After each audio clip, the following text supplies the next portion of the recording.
Hello sailors and welcome back to northern Spain, where a Geordie, a Mackem and a Welsh Terrier are exploring beautiful Ribadesella. The scenery is dramatic, the mountains lush and green and the people welcoming. This week on Sailing Yewy, we sail to lovely Gijón, where I get high, Yewy guards us with her life, Rob gets his kit off, and oh yeah, we go sailing. But first, back to Ribadesella. This building here is a reconstruction of a kind of granary or warehouse which was very popular in this region. They are typically made out of chestnut or oak. Now this one here does have some metal nails, but originally the entire structure would be made out of wood, apart from the lock on the door. Typically they have a square floor plan and a pyramid roof, and are supported off the ground by large stone pillars, usually 4 or 6 of them. And the purpose of doing this was because rodents can't climb vertical stone structures. So the granary or warehouse would keep your fruits and nuts, things that you could preserve in times of plenty. For times of scarcity, it would keep them away from pests, it would keep them dry and ventilated. Ribadesella is very pretty. It's lovely to be surrounded by all these mountains, but it's also very noisy. I think we've arrived during party week. The fairground behind me. They start blasting the tunes about 5 p.m. and they don't stop until about 3 a.m. It seems to get even louder at about 1 a.m. They go for it in the last 2 hours. So overall, I've really liked it here. Haven't necessarily slept very well, but I think we have an afternoon departure tomorrow, which is quite unusual for us. But if you have been here before, let me know, is it just like this all summer, or have we turned up in party week? The afternoon departure was to ensure we had enough depth in the Sella River and across the sandbar. With our lines and fenders set, we spring off the bow to create an angle before slipping the lines. There's no room to turn around here, so Rob takes us out stern first.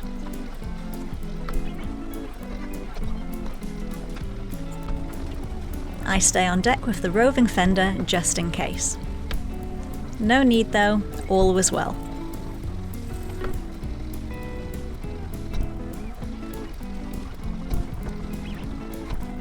Safely past the Guardia Civil, I start tidying fenders into the bow locker, and we realise we've strayed from the buoyed channel. Whoops, good job we had that extra tide.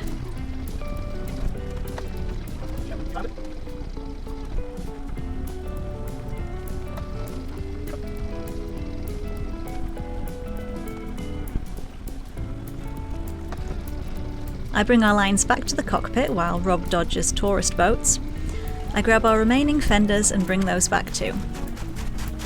Big Sam fender goes on the push bit, and then I become a human chart plotter stand, confirming the depth while we turn.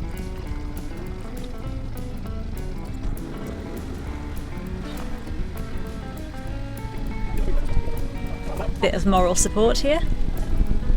Fenders in the port lazarette, get the lines in, and we're off.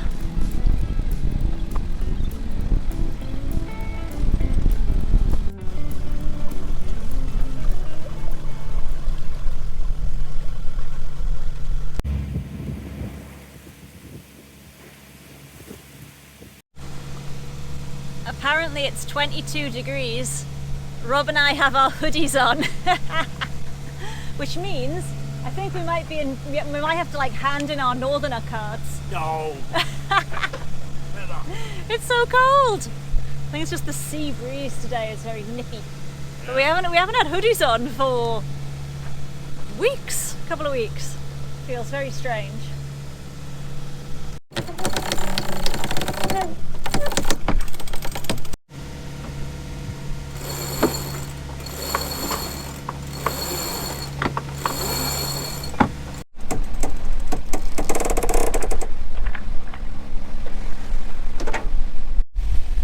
Given us a little bit extra, we're now doing 6 knots.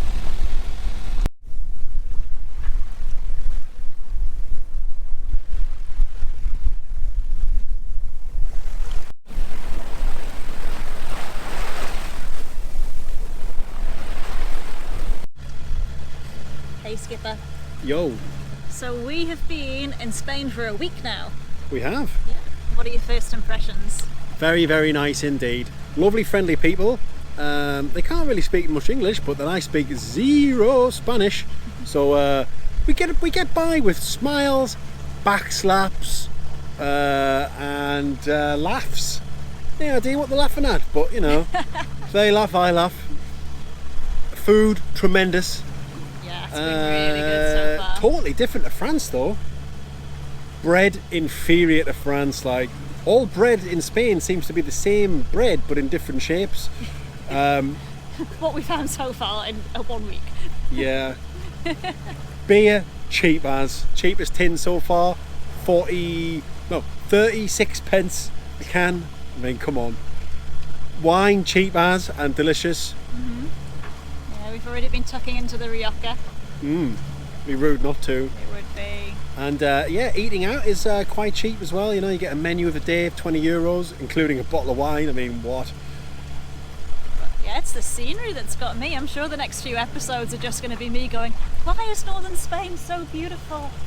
Yeah, northern Spain. I never would have pictured it. It's all green and mountainous and lush and treey. Cliffy. Mountainy. Very, very nice. But I just can't stop myself from looking for bloody orcas now, every passage. Me too. It's like you start seeing things where there is nothing to actually see. You start seeing shapes in the water. Chatting onto a bloke last night who'd been attacked last year. They took his rudder off. He says, oh, it's happening all the time. He's like, oh, thanks mate, thanks for the reassurance. On that note, I'll go check for pots. Aye. As we approach Gijón, we start setting up. We prefer mooring port side too, so usually have our lines on that side. If there's no port side fingers on the visitor pontoon, we know there's loads of space in Gijón for Rob to do donuts while I move the lines over. But thankfully we had our pick of berths, only the camera cut out before we got there. Sorry guys.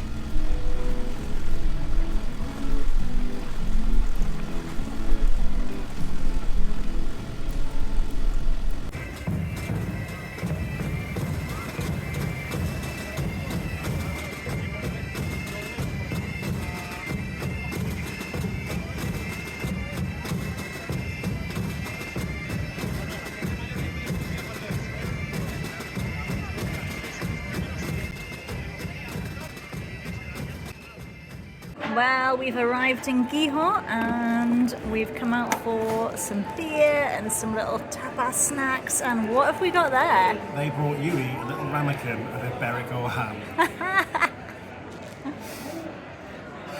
You can see the breadstick on the floor that she promptly ignored. Is that nice? I don't think she realises how lucky she is. That is one lucky puppy. Do you know how expensive that is?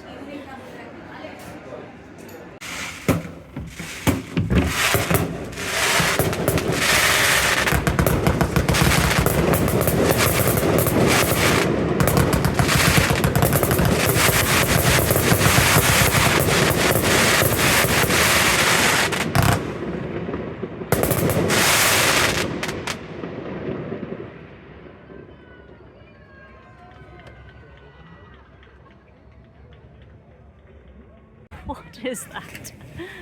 Ah.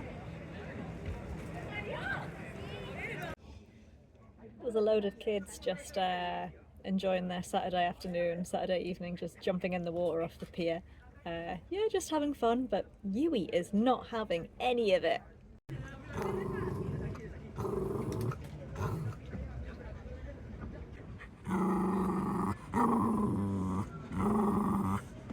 Speaking of Yewy, did you know our little nutter records video thank you messages for anyone who buys us a coffee or beer on buymeacoffee.com/sailinghiem?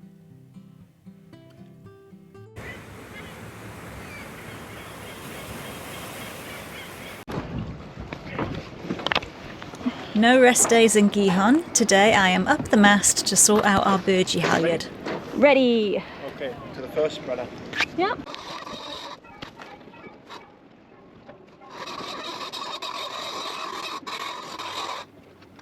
If you're wondering why I'm up here and not Rob, well, this way round makes much more sense. He's way stronger than I am, and I'm way better with heights.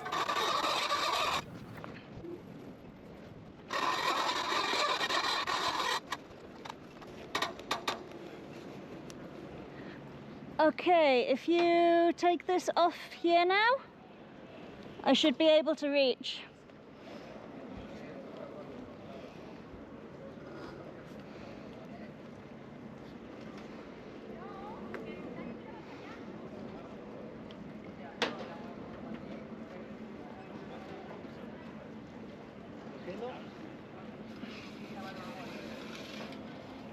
Okay, then I just keep hold of this for the descent. All right, darling.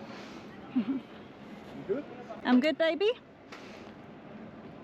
Glad you don't have to go all the way up. Yeah, me too.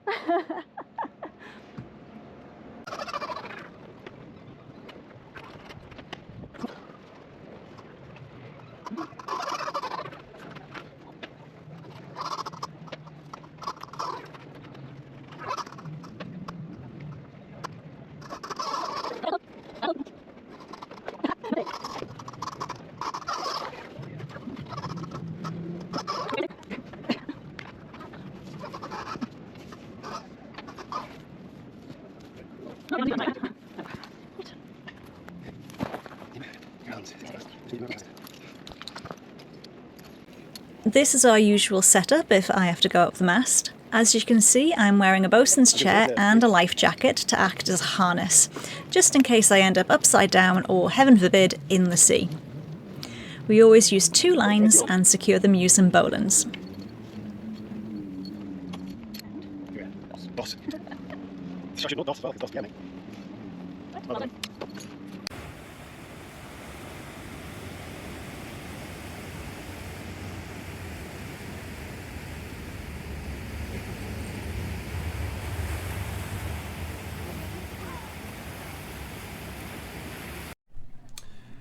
It's a lovely Saturday afternoon in Gijón in Spain, and we are looking to have something for our tea tonight. So much as we were in the vein in France and cooking with local ingredients, I've been really looking forward to doing the same on España.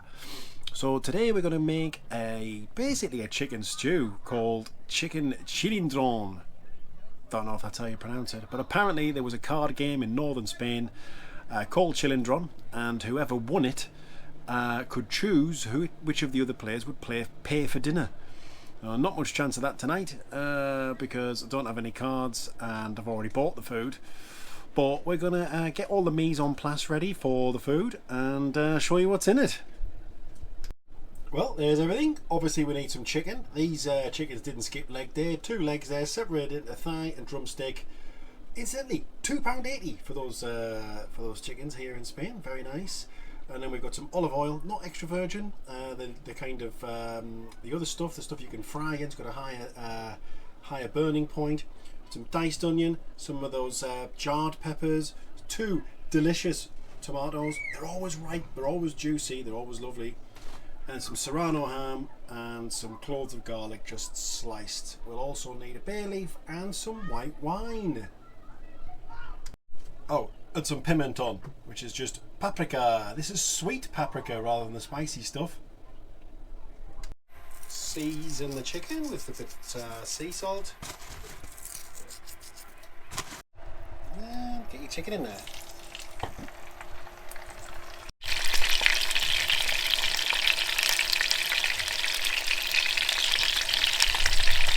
And we're just sizzling away to brown the skin evenly on all sides. You'll also need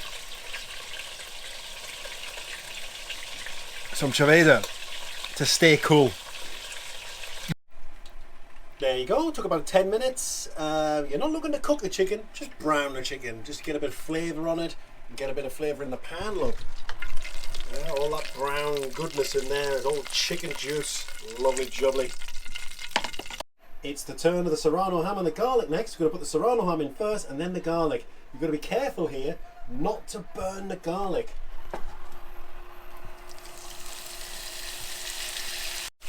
So Don't have it too hot. You keep everything moving. You can see that the garlic's just starting to brown and the ham's starting to crisp up nicely. So now it's the turn of the peppers and the onion. And as always with seasoning, little and often. So these have been cooking for about 10 minutes now. 5 minutes on a high heat and then 5 minutes on a medium heat. And you can see they're starting to caramelize, so that's when you know it's ready to proceed to the next stage. We add in our tomtanos and a teaspoon, a heaped teaspoon of our pimenton. I'm going to put another half in because I love it. That's been cooking for about another 8 minutes now. And now you're going to need about a glass of white wine. Remarkably, we have some white wine left in a bottle. Usually it's an endangered species on this boat. I know, it's happened. Well, that seemed like quite a lot. It's a glass on this boat anyway.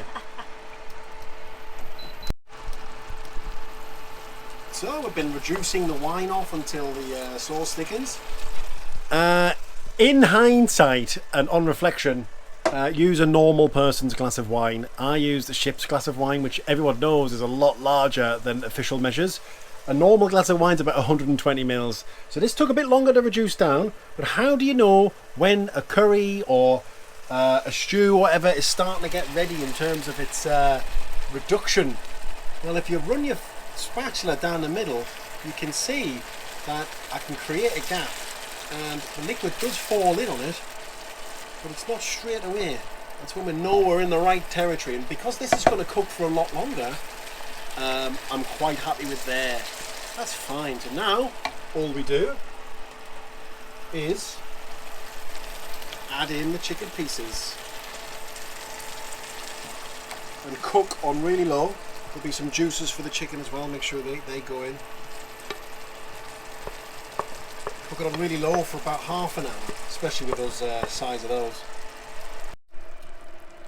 Well, that's been going for about half an hour now. You can see how slowly, not a lot at all, just cooking the chicken through, and that's ready to rock. So there you have it, a pollo al chilindron. Excuse me. About €6 for all the ingredients for that as well. And really there's 4 portions, so absolutely outstanding value. Right, let's try it. That looks so good. I love these peppers, by the way.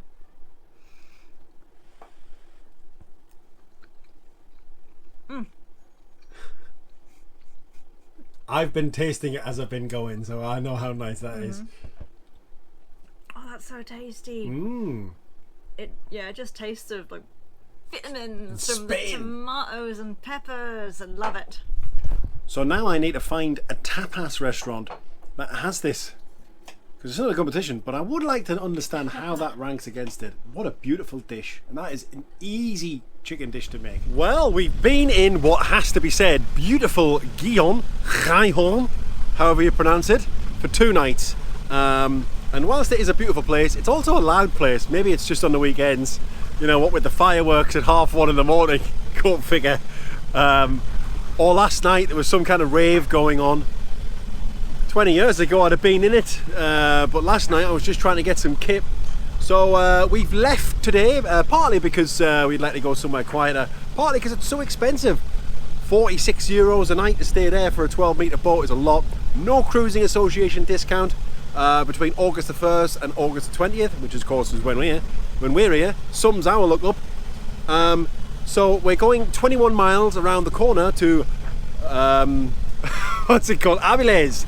A bit of an industrial port, so maybe a bit quieter, I don't know. It's supposed to have a nice old town, we'll have a look. And basically we're breaking up the next long passage. The next long passage is to a place called Ribadesella, which is 70 miles west along the coast, and we decided to chop it into 2, a 21 miler a day and then a 49 miler, probably on Tuesday when there should be some wind, unlike today when there is no wind. But it's a short 4-hour motor therefore, and then hopefully we can do the 50 miler under sail.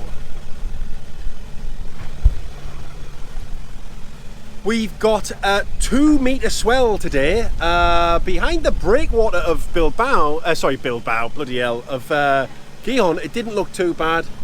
It's definitely 2 metres once you get out here. However, there is an 11-second interval between the swell, so it's not too bad, although it is going to be a bit lumpy actually by the looks of it.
Just coming into Aviles, and the 2 metre swell, which has kept us company the whole way, is now ricocheting off the cliff entrance and then meeting itself on the way back out.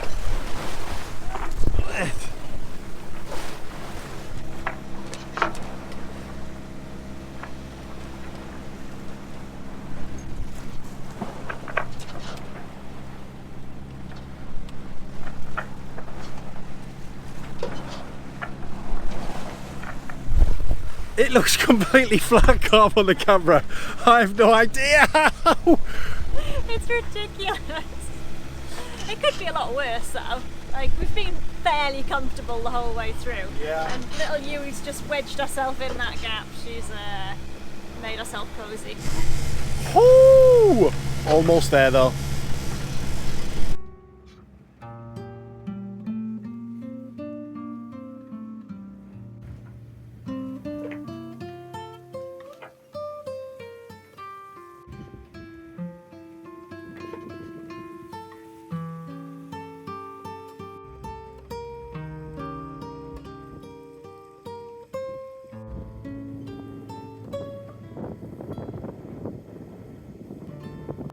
Of course, we haven't had a lick of wind for the whole passage, and now we're coming into the port, windy as, just in time for us to moor up.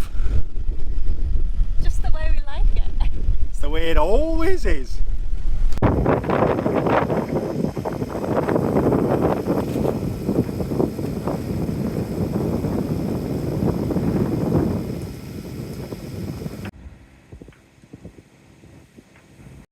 It's a small world.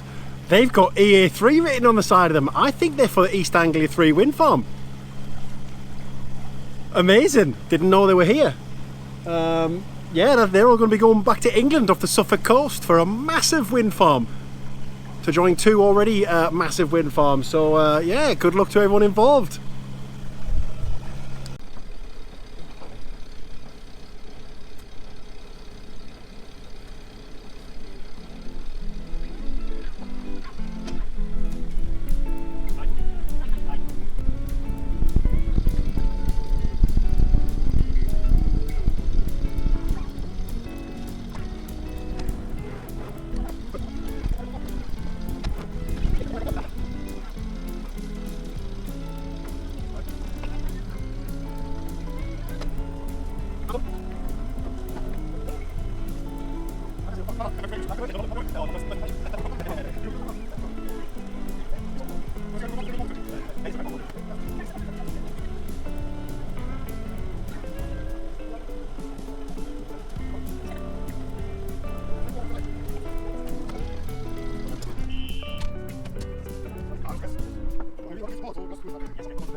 Well, sailors, thanks for crewing with us again. Come back next week when we make some friends on the way to rainy Ribadesella.